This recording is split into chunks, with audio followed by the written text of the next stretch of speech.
Hey guys, Jono and Holly with Selling North Dallas. Hope you're doing well.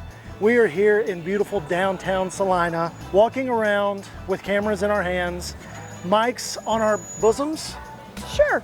Bosoms are mic, and it's time for a market update. So, what are you seeing with the market right now? All right, so when we do these market updates every week, we're looking at micro data. We're looking at week over week. We're not looking at, March versus July. So what I'm seeing right now is we are watching those price decreases kind of continue to climb, right? We're a little bit same week over week from last week to this week on the number of price decreases in Collin County. But what I noticed as I was digging today that we're seeing the median rental rates go up week over week. So pretty much every week we're seeing that median rental rate just hike up a little bit. It may only be $20 or $30 in the median, but that should be an indicator for people who are sitting on the fence. If you're considering buying and you're like, well, I'm watching the prices decrease of homes, that's good news for you as a buyer.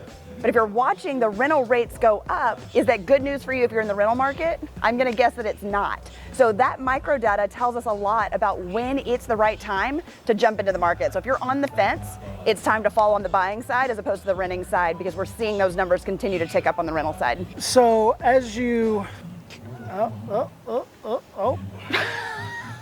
it's fine. You're seeing the data say that the rents are ticking up.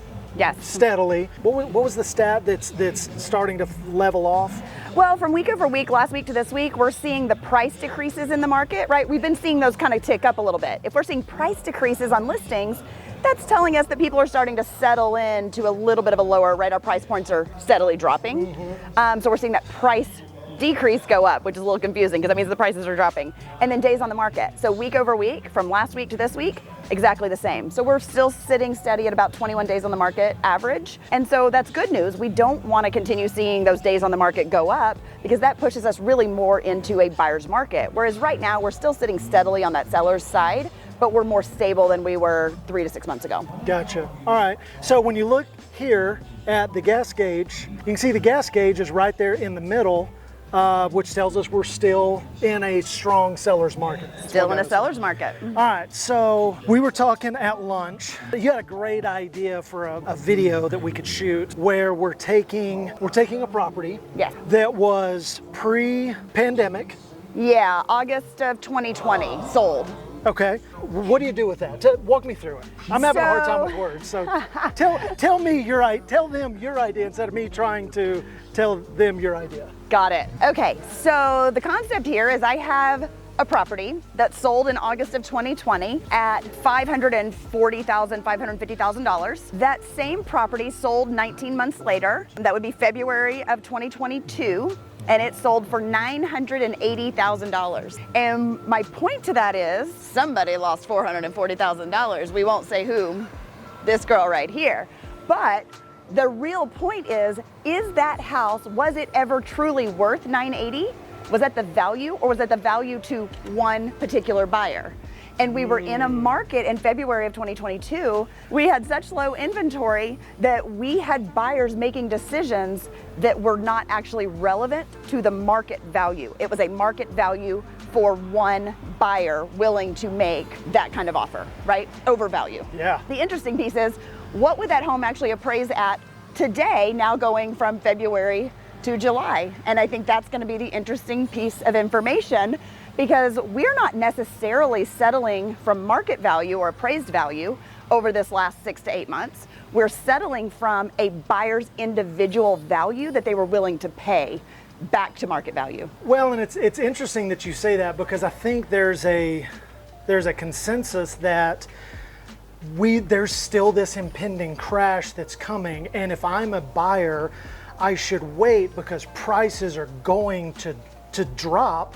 And if I buy now, I'm going to overpay. Well, based on the story that you just described, if we can run that out, that ought to be pretty telling on what would happen if you wait versus missing out on the opportunity to purchase now. Yeah, absolutely. And I think if you waited from August 2020 to February 2022, you lost out by $440,000 as a buyer, right? That home was no longer available in the same price point. So what we're settling from is not from the market values. Yes, the market values went up, but it was the buyer intent to buy whatever home they could, and they had the cash to do it. So our settling looks different right now. This is not a crash.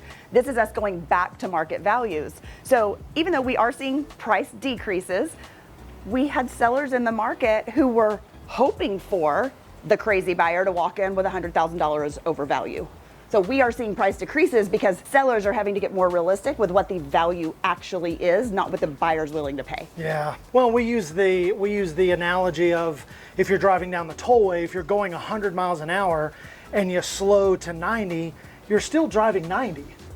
Oh yeah, you're speeding. Yeah, you're still speeding. You're gonna get a ticket. You're gonna get a ticket. To use a stock example, if let's say Apple is trading at $300 a share, yeah, and the price goes to $1,000 a share, and then it drops to $900. There are a lot of people that say, I lost $100. Well, Yeah. you didn't lose $100. You may lose $100 in opportunity had you have sold just the right time, but the difference is still $300 where you bought it, and $900, you still have a massive gain. Yeah, and the same thing happens in the housing market. If we are going to pay rent, we are paying a mortgage. We're just paying somebody else's mortgage. Wow, that's so good. Okay, so the Selling North Dallas Market Update Report is readily available to really anyone. They don't even have to hire us to have access to this report. So if you'll hop in the description, you'll see a link there. It takes you straight to the report. You can play around with it. You can look at different counties, different cities. All across the country, not even just right here in North Texas, everywhere. I couldn't have said it better myself. Hey guys, hit the damn like button. Like us, subscribe. Can we subscribe over here? Let's subscribe over here. Okay, like, subscribe. You're gonna love it. We'll see you next time.